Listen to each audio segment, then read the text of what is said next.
Hello, hello, hello, and welcome back to The Zone, the place where we help you elevate your presentation skills. And today it's my absolute pleasure to bring back my dear friend and colleague, Nathan Gold. Nathan, how are you today? Fantastic. Good to be back. Good to be back. Good to have you back. It's always a real pleasure. And I see we have a couple of people online right now. I think we are joined by 3 of our friends. I would assume they are our friends. So if you want to say hello in the chat, tell us where you are joining us from. I see here we have Andreas joining us from the Philippines. Andreas, a real pleasure having you here. Oh, we have Massimo from Thailand. So currently Southeast Asia is in the house twice. Absolutely great. And Nathan, as I said, it's always a great pleasure to have you here. The last time you were here, we were talking about engagement and Slido and how to get people to pay attention during an online presentation or in online meetings. Today, we are going to shift slightly and we are going to talk about fails. Although, my philosophy is there aren't really fails, there are just opportunities to learn and do it differently and better next time, right?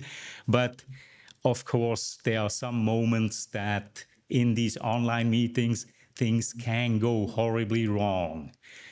But before we really dive in, let's greet a couple more people here. We have Tracy Clark. Tracy, it's a real pleasure seeing you. And Lori, joining us from Florida. Wonderful. Tracy is joining us from London. And then we have Susan from Uruguay. Absolutely great. And Andrea says the world is joining. ASEAN not alone anymore. And that is absolutely true. Very good. So one of the things that I often do is play trivia games just to get us into the right engagement factor on one side and also to help us steer a little bit around the topic that we have for today, which is online meeting fails. So let's start out with a round of trivia. Nathan, which meeting platform was the first to introduce breakout rooms? Which meeting platform was the first to introduce breakout rooms? Was that A, Zoom, B, WebEx, C, Butter, or D, Google Meet? So if you are joining us live right now, add your response, add your answer into the comments.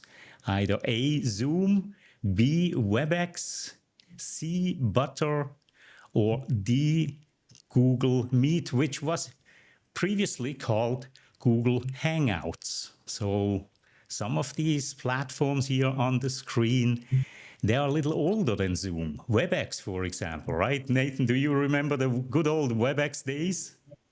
I do indeed. WebEx is still going strong for corporate, with Cisco owning it. They haven't given up on it. Indeed. And so we have a couple of answers that came in here.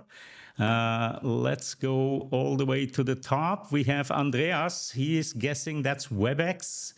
Massimo also guessing it's A. Yash with B. Lori B. And then Massimo guess it's an Easter egg, or D, which would be Google Meet or Google Hangout. Tracy Clark guessing A. And oh, what a wonderful surprise. Hello. It's always great to have you here as well. Value Pros Show. Wonderful that you have time to join us here today. Um, so, Nathan, what is the correct answer? Was it WebEx in the good old days, or is it one of the newer entries in the meeting platform space? Well, because I didn't have my own paid WebEx account, I don't remember them having breakout rooms. So I'm going to go with A. Gonna go with A, and you and everybody else who said A is absolutely correct. Now, Hmm. Nathan, have you used Google? Oops, have you used Zoom breakout rooms in your events? Yes, I have. All right, all right. And what are your experiences with it? Like, remember, go back to the first time that you used breakout rooms. What was going on inside of you? I was scared as you know what, because I had everything set up at the beginning of the meeting when everybody was there, and then something happened, and all of my the people I put together in rooms went away, and it really got me panicked because it was the first time I had tried to use these breakout rooms with real people, and I didn't really have a backup plan except to say, okay, hang on, I need a couple of minutes here to get this all going again. And I gave them a little exercise to work on while I redid the breakout rooms. So if you don't have somebody to help you manage that part of your meeting, it takes practice, and trying to do it the very first time without doing a few role plays with people Mhm. is probably my biggest mistake. I just tried using it with a real group before trying it with people like you and everybody else on this line, which is what the whole zone is about. Come to the zone and practice and do these things, especially on Thursdays. And I should have done that. Yes. And that's really the point, right? So I have this list here with a couple of items that we consider online meeting fails. And the first one on my list here is not being familiar with the tech, right? And I think it's just natural in a way because we were all thrown into this Zoom world, this online meeting world. And what do we do when somebody sends us a link and says, let's meet in Zoom? Oh, what is Zoom? Well, you have to download the client and then you'll see. And we open up the client, we join the meeting, and then we just use what we have. But we very seldom really dig deep. I mean, I know you have, but our audience, if you are looking at the Zoom settings, it's almost overwhelming the kind of settings. Hmm. And again, especially when it comes to things like a breakout room, right? It's new territory. You need to practice. You need to become very, very familiar with the platform. How do you go about becoming familiar with a new platform when Zoom came out? Are you sitting there, Nathan, and are you going through all of the settings to see what they're doing, or what's your approach? Yeah, experimentation is the key. And I did a lot of that at the beginning. Before the pandemic, I was already using Zoom, and I had several calls with myself, okay, to practice. I used my smartphone to come in as one person, another smartphone to come in as a third person, and then I could see what was going on and change screens and see what was happening on the other end, whether it was a mobile phone uh, or an iPad or a Chromebook. I had all those things set out on my desk, and I could see what was going on, and I learned what to do and what not to do based on just having a meeting with myself, three versions of myself. But of course, Nice. with real people, it makes it even more real. But I was able to Yep. learn the ins and outs in the early days by just having a couple of meetings with myself and recording them so that I could play back the recording and see what it looked like in the recording. Because there's so many settings, like you said. And the kind of accounts that you and I are working with are fractional enterprise accounts with Zoom. So we have hundreds of settings. And don't forget, Zoom is not what it was 4 years ago, 5 years ago. They keep adding more and more and more features to the product to make it better and easier and a little bit more engaging for some people that are only using a product like Zoom and not using something like Ecamm Live or OBS Studio or something like that. Yeah. And there's one more distinction I want to make Mhm. clear here, and that is I have never been able to get Microsoft Teams, the application, the native app, to work on my Windows machine. I have tried at least a half a dozen times, and I'm still not doing something right. It will not run. And I think it's partially because I did a gig with a company that I had to log into Teams, into their Teams, and now it thinks I'm logging into their Teams all the time. So the key is that most of these tools allow you to run as a native app or through a browser. And so when I run Teams, I'm always using the browser because it works. I can't get the app to work, so screw it. I don't use apps much, Teams much anyway. So I just use the browser version of that. But it takes practice because the browser version is a Yeah. little bit different than the native app, and things aren't always one to one. So you learn what Indeed. you by just practicing and trying it days before the meeting, not minutes before the meeting. That's another key, right? That's another key. Don't wait until the last moment. And I'm so glad that I'm not the only one that struggles this much with Teams. I always thought, it's maybe because I'm on a Mac and Microsoft just doesn't play very well on a Mac. But I've gotten to the point I don't even have the client installed on my system anymore. I took it all off. I removed all the audio drivers and everything because it was just doing things that I didn't want it to do, right? So, yep, yep. Um, Yash comments here that he would do that too. It's what I will practice over the weekend, meeting with himself, right? And that is really a very, very good way to do that. And then Susan feels like Zoom is trying to be too many things to too many people. And I think that this is a fair point, right?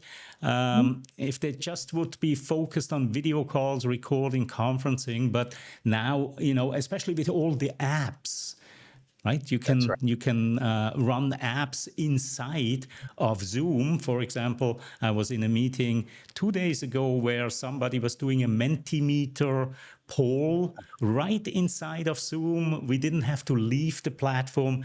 I thought it was great, but if you organize events like this, it can very, very quickly become very overwhelming. Mm-hmm. Mm-hmm. And Bruce recommends that connecting with Microsoft support, and yes, yeah, I prefer Zoom much more. We all do, and that's probably why I don't even take any effort in trying to solve it. It works in the browser. It works better when I use Chrome than other browsers, and that's how I do it. Mm-hmm. Mm-hmm. Very cool, very cool. Let's move on to another trivia question, Nathan. The next trivia question is, what is an effective way to handle technical difficulties during a meeting? Is it A, ignore them? Just keep on moving, like the Energizer Bunny, just keep on going. Or is it B, panic? Panic. That's probably one of the favorite responses of many of my clients. And we usually work a lot on getting over that panic and those feelings that are coming up when all of a sudden things just don't work anymore. Have a backup plan. That would be C. And D, cancel the meeting. It's a good reason to just take a little break and then maybe reconvene at another time. So, what's the most effective way? A, ignore the problem. B, panic. C, have a backup plan. And D, cancel the meeting. And the answer is way too obvious. In this case here, Yash already is here with the answer C. Massimo loved the Bill Gates answer to the blue screen with the plug and play. That's why we are still not shipping it. Yes, yes, yes. And that's actually a very, very good point, Massimo, is to leverage these kind of things, right? I mean, the first thing in my backup plan is leverage. See if I can do something with that situation. And if not, then go to plan C or plan D. So yes, of course, this is the correct answer.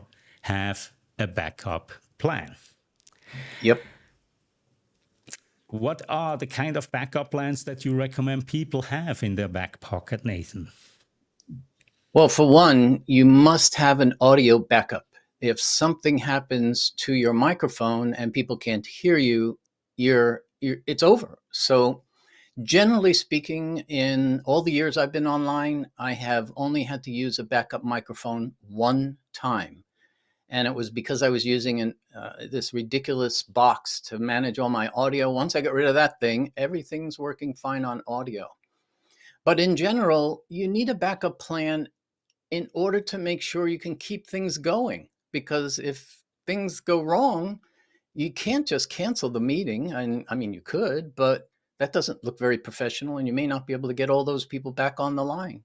So you definitely need at least one backup plan, and the backup plan needs to be practiced. So I generally would have a backup plan for my camera in case something with my camera goes wrong. And if my machine goes wrong, like something blue screen of death here, it's a Windows machine. The only way to recover from something like that in a meeting is to make sure that somebody like Claudio is a co-host in my meeting so that the meeting will continue while I reboot and come back in and try to recover. But worst case, you need plan B and C. Plan B is I can't get my machine back up. Okay, great. But on the speaker, I got to get back into that meeting. So what's plan C? Use my smartphone. It's on the broadband. It's got a good enough connection. I just dial back in and I use my smartphone to continue the meeting. But you must have somebody who's the co-host, or the meeting will everything goes down. That's a mistake I made in the very early days. Not having a co-host in your meeting can be the death of the meeting if something goes wrong on your side. So multiple backup plans, and practice those backup plans. Because if you don't practice them, when you need them, it's like, uh-oh, now where's the hose for the fire? How do I unroll the hose? Oh, yeah, well, if you haven't unrolled that hose a few times, it's going to be first time, and you might fail again and again. And trust me, no matter how many hours you've spent online and how many years you've been in front of people, when things go wrong, it increases your heart rate.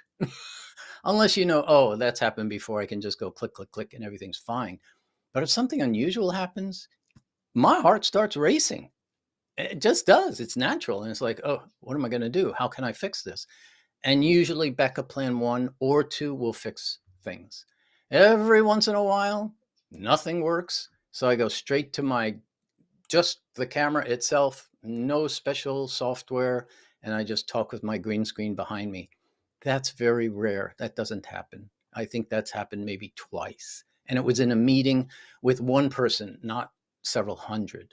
When you have hundreds of people on the line, it gets even more nerve-wracking if something goes wrong. But with a few 1 or 2 people, it's not as nerve-wracking, which is why you want to practice with 1 or 2 people instead of waiting until you have 30, 40, or 50 people on the line. Again, another good reason to join us on the zone and practice these things in front of people that know how to help you make it easier, better, and smoother. That's it. That's it. That's it. Absolutely. And these are great tips. And Massimo here has a very special tip as well, and that's a power supply, an extra power supply that can bridge over any power failure. And Massimo and we both live in Thailand. In Thailand, power failures are a little bit more frequently occurring than maybe in the States or in Europe.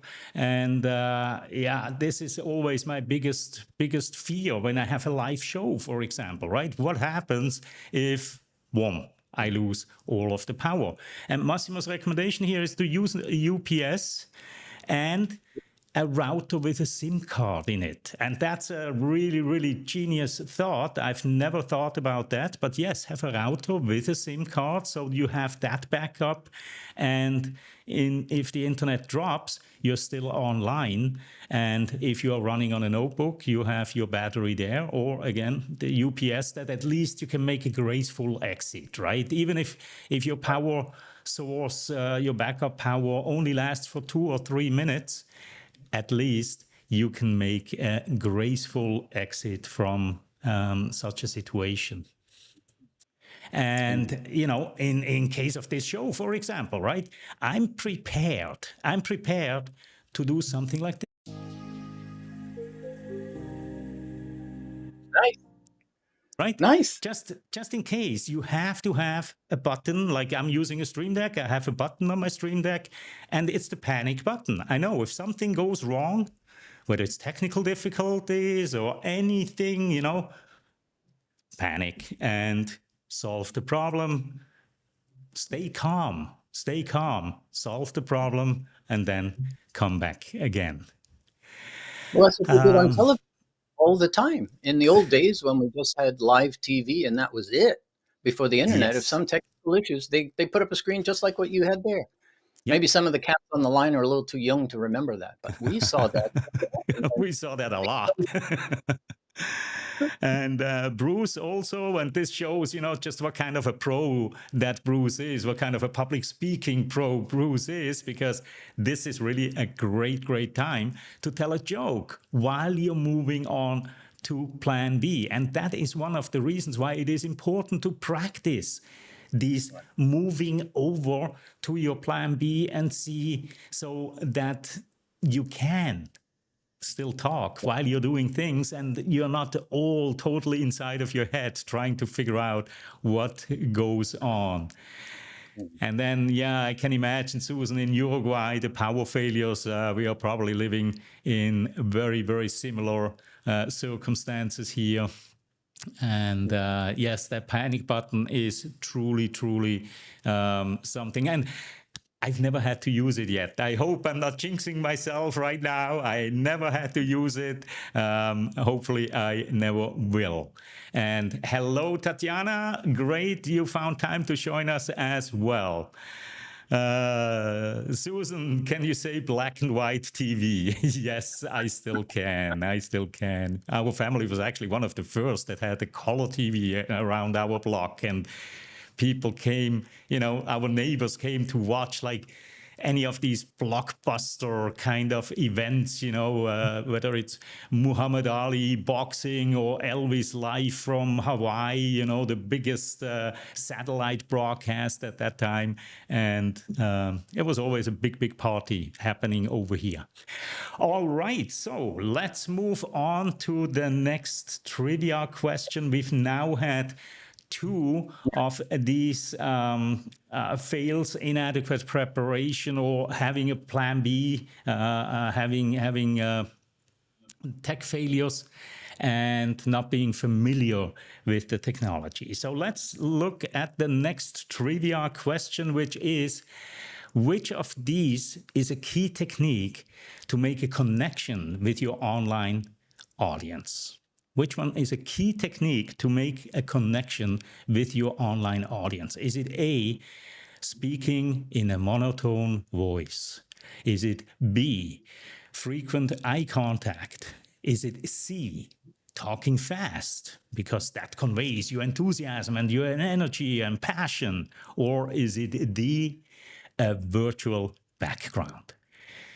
A, monotone voice, B, frequent eye contact, C, talking fast, and D, a virtual background. Let's see what our audience thinks. We see here we have Yash with B, Tatiana with B. Yeah, today they are almost a little bit too obvious, I think. And B. we might have some people, yeah, okay. Be like blinking with your eyes. And that is, of course, correct. The answer is C, B, making frequent eye contact. Nathan, this is one of the biggest struggle that people have, the absolute biggest struggle that people have. And of course, there are tools, there's technology that helps with making eye contact. But if somebody does not want to spend any more additional funds for their setup, what are your top tips that people can do to maintain eye contact, to make frequent eye contact? They don't have to really stare into the camera all the time, but you know, we've all been in meetings where somebody is constantly looking at the screen. They are talking while they're looking at the screen. They feel good about it because they can see what the audience is doing. But as you can tell, we are not making that connection right now, right? So, Nathan, what are the top tips that you teach to people to improve the eye contact? Well, without adding any technology to your kit, there's really only one or two things you can do.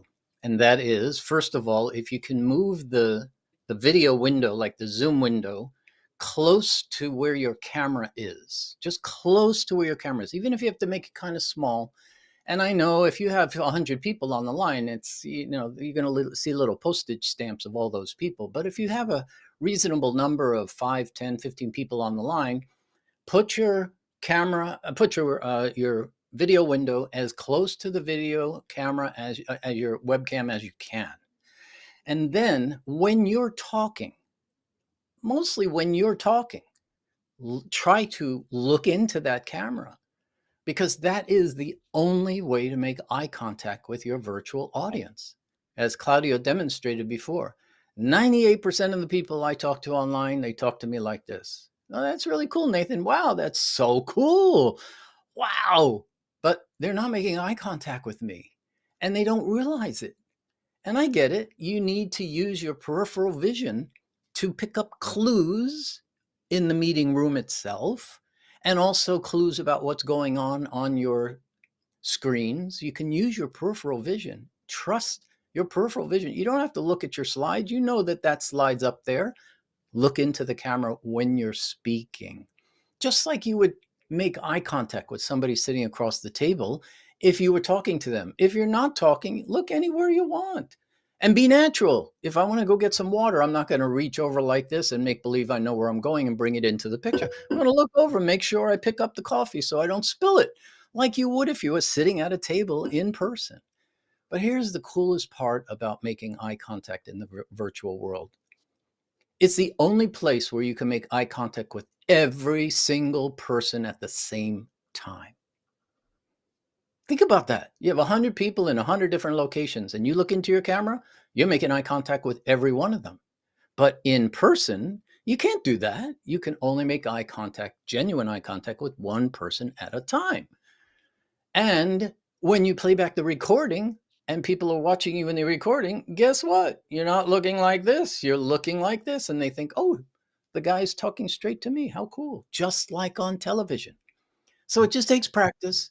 I've also seen people take their smartphones and use the smartphone as a webcam on a selfie stick right behind the screen where all of your Zoom people are. So you have it right above it.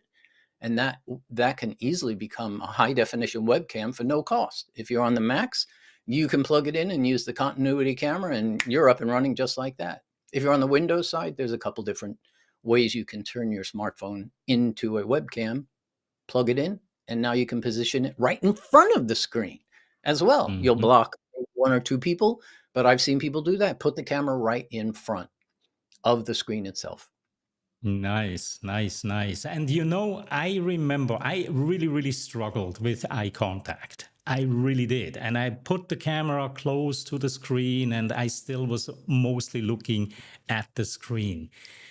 What motivated me to train myself, and it really just takes some time, you just have to practice it, looking into that camera, is what you just said before. You told me that like 2 years ago. You said, look, when you make eye contact in an online meeting, you're making eye contact with everybody simultaneously.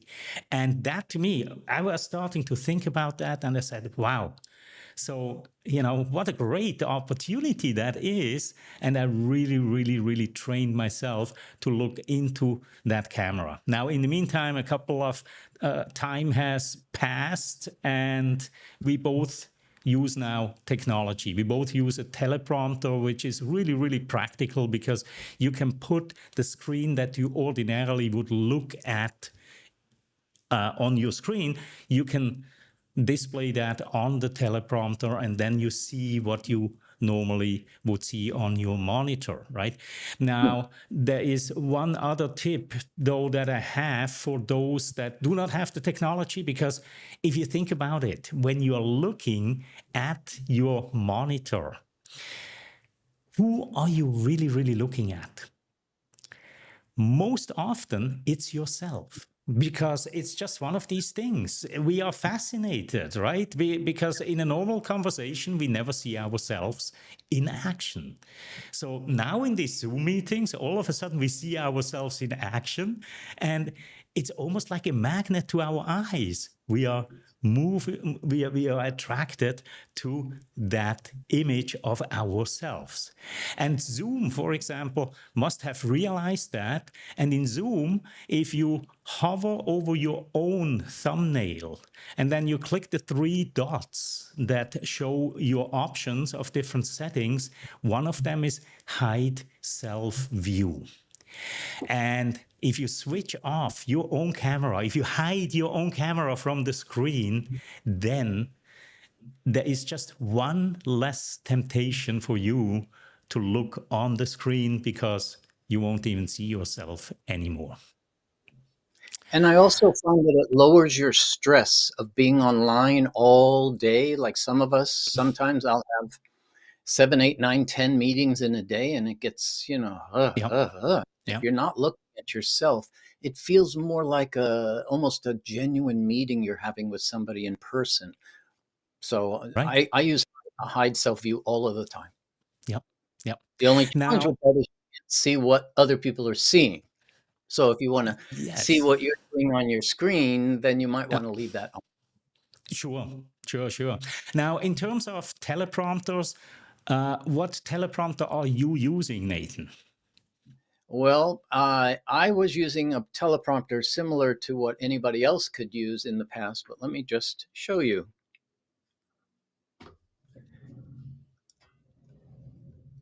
This is come on, there we go. This is my setup here in my desk. So I have a Mm-hmm. prompter sitting right in between my two screens. And what's on that prompter is us. Mm-hmm. So you could put the Zoom window or the Teams window right on that prompter, because it's an all-in-one device that comes from Elgato.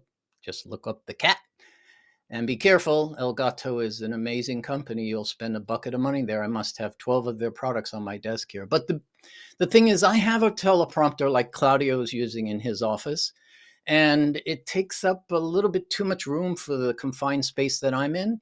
So until this prompter thing came out from Elgato in October of last year, I was pretty much doing all the things we talked about, putting my camera as close to the window as possible. But when this prompter came out, although it's about 300 US dollars, it's a one unit that comes with everything you need.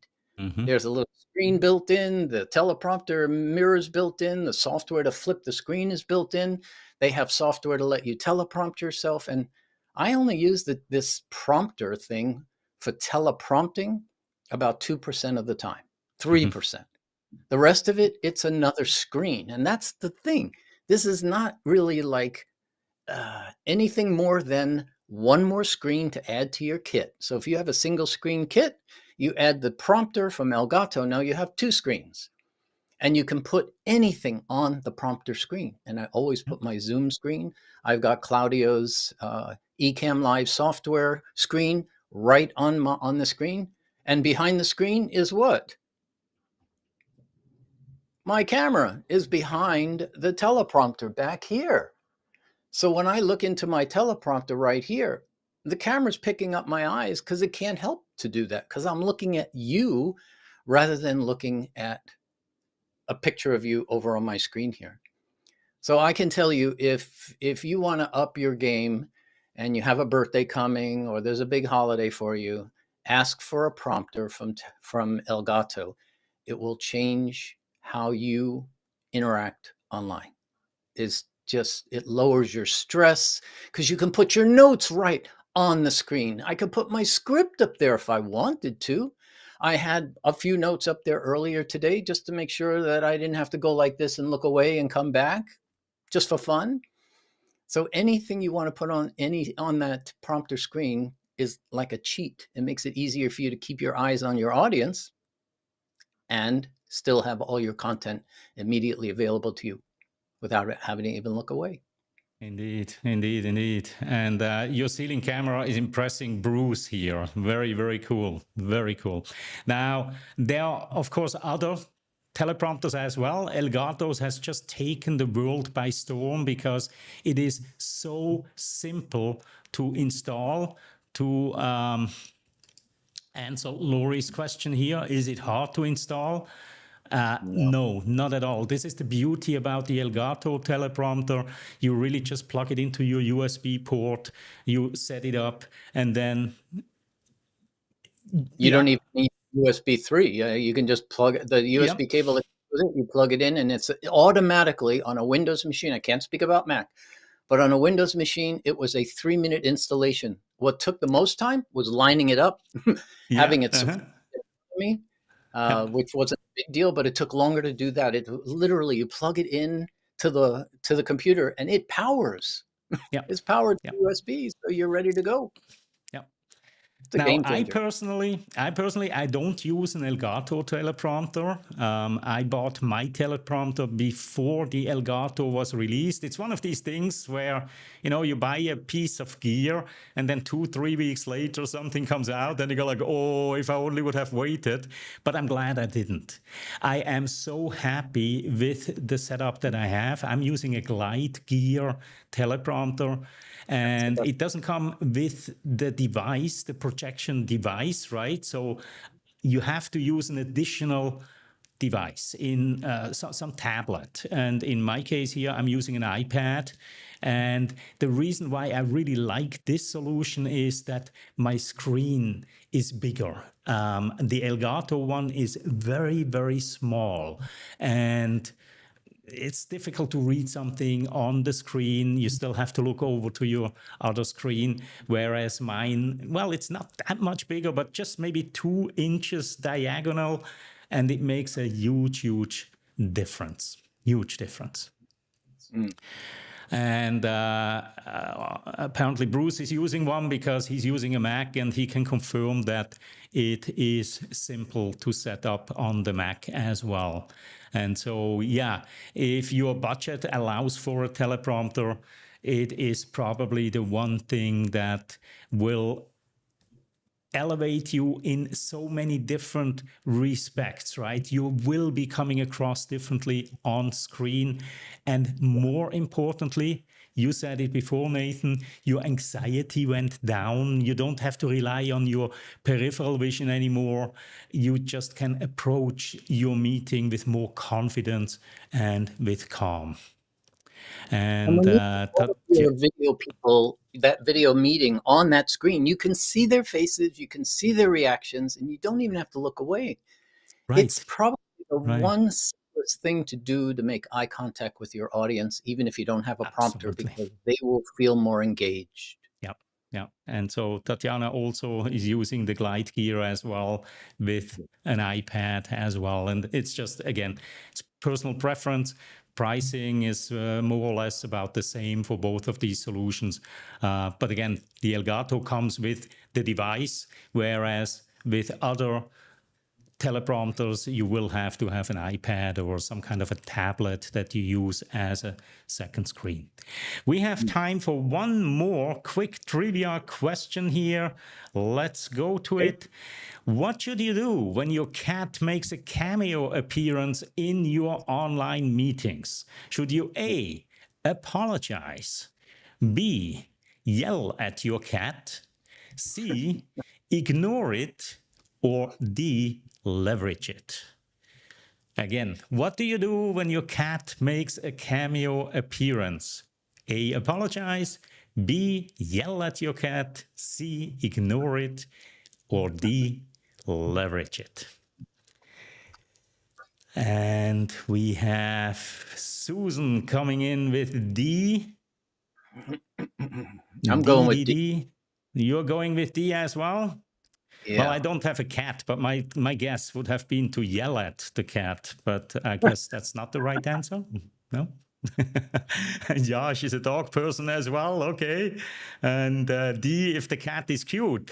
Well, what if the cat isn't cute, Bruce? What are you going to do then? I think then you maybe join Camp Claudio and start yelling at the cat, or are you just going to ignore it? But of course, yes, the correct answer is leverage it. You can always turn this into a moment of delight for you and your and your participants. And okay, Bruce, that was option E. The fifth option would be to panic. All right, but only when the cat is not cute. Perfect, Or when perfect, you perfect. on the power button and turn off your computer, that would be fun. And Tatiana must have some really strange friends here, because apparently they do yell at their cats. And Susan, that's why you don't have a cat. No yelling. And people love animal appearances, except JD Vance. Okay, I don't even know who that is, so it's all good. Inside joke, Claudio. Uh-huh. Well, Uh-huh. pet animals happen to be one of the most simplest things that human beings have in common. So when a cat or a dog or a bird flies into the camera, use it. It's delightful. It's usually everybody smiles. They're happy. Oh, look at that. Wow, a dog, a cat, a bird. I have a client that has a macaw bird that he brings in, and it's yelling and screaming all the time. And the clients ask him to, can I see your bird? So it's a bonding opportunity when your cat or dog or bird shows up. I Let it love happen. it. I love Let it. it. I love it. I absolutely love it. Very good. So we only have 2-3 minutes on the clock. Nathan, just to finish up this round of fails, of online meeting fails, and we had a couple more on our list, but of course time is just moving so quickly when we are having this kind of fun here.